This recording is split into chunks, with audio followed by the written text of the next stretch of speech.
Okay, so check this out.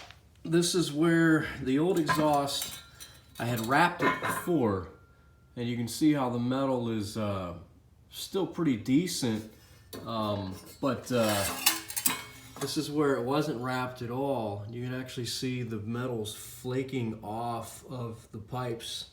This is one reason why I'm looking to change these out, because this exhaust quality wasn't very good. As we can see here,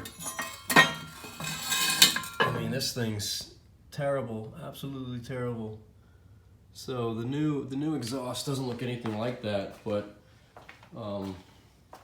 it's over there in the corner. But yeah, no. So the old exhaust looks like absolute garbage, and that's one reason why I'm gonna paint it and wrap it. So if anybody's got questions, I mean, this silver is still in fair condition. So I would highly recommend wrapping if you can do it.